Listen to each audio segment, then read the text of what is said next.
White Dolphin by Gil Lewis, Chapter 31. Before I start my video, I'll request you to subscribe to my channel and hit the bell icon so that you may receive my upcoming videos. In chapter number 30, we saw that Kara tells Daisy that many fishermen have refused to dredge in the reef. Daisy tells Kara that her dad had also refused to dredge in the reef. It is therefore Doggy Evans had fired him from the job. Daisy tells Kara that Doggy Evans has said that he will be fishing on the midnight tide and will rip every coral in the bay. In chapter number 31, we see Kara sitting with Felix on the seashore, where broken pieces of coral are spread everywhere on the shoreline, as some trawlers are still dredging in the reef and harming the coral reef. Although there was voluntary ban on the dredging by the local fishermen, but trawlers from other fishing towns were continuously dredging in the bay. The weather was rough too, and high waves had damaged the reef too. Kara and Felix decide to get some food from the town. They find cafe packed and finding no place to sit, plan to go and sit in Moana. Felix tells Kara that he had been practicing sailing in ocean as he wishes to take part in regatta race. Felix and Kara take fish and chip and turn down on a rope walk to reach harbor. It was raining and Kara hides her chips under her coat to save them from rain. Kara hurries ahead to get out of rain and then she hears a shout from Felix. When Kara looks back, she sees Felix tumbling on the ground, his knees injured and all his fish scattered in rain. Kara feels sorry for Felix and helps him up, but he refuses her help. Felix tells Kara that he hates being like that sometimes. His jeans are ripped and dark red blood stains spread across his jeans. Kara offers Felix her chips and they head towards the harbor. Kara tries to look for Moana along the lines of yachts.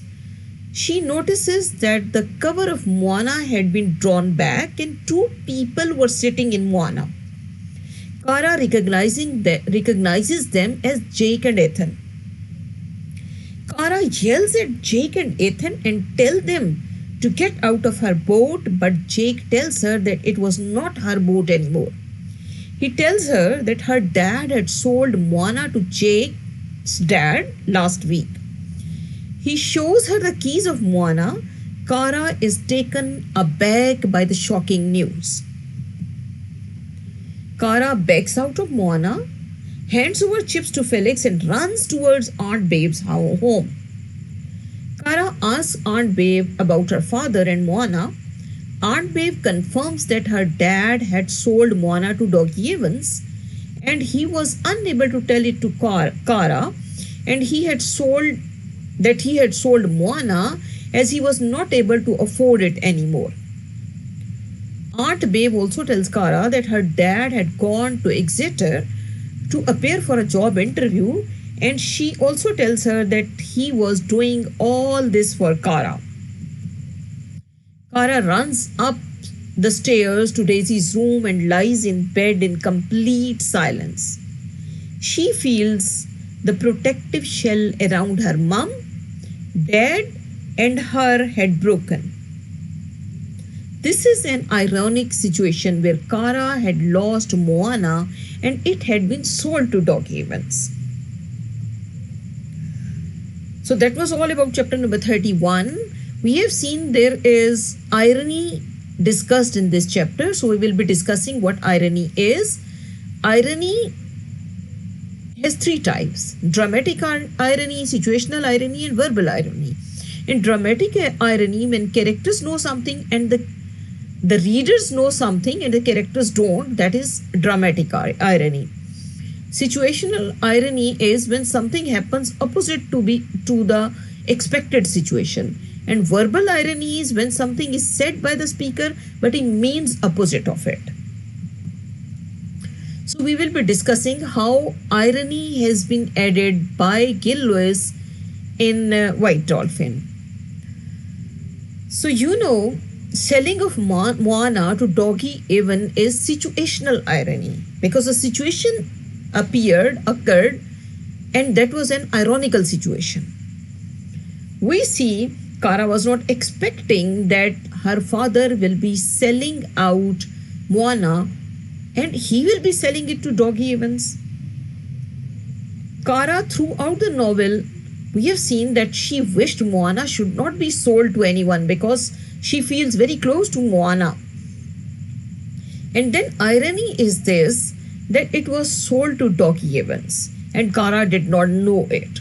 So this is irony of situation in chapter number 31. There is another question I have tried to discuss here. The writer creates empathy in the mind of reader throughout the novel, especially with reference to the character of Kara and Felix. Empathy is to feel pain of someone by putting yourself in the shoes of that person. So we have seen there are two characters, Kara and Felix, both suffering.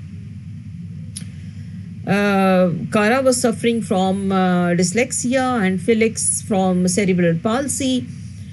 So the writer has created the situation in a way that the reader feels empathetic towards these both characters.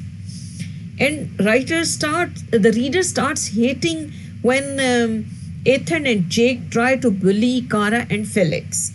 So in this way, the writer has tried to create empathy in the mind of the reader. So the next part of the question is, how did you feel empathetic to Kara and Felix?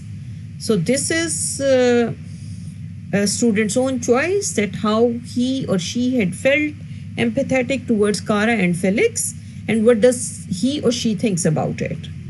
So that's all about chapter number 31.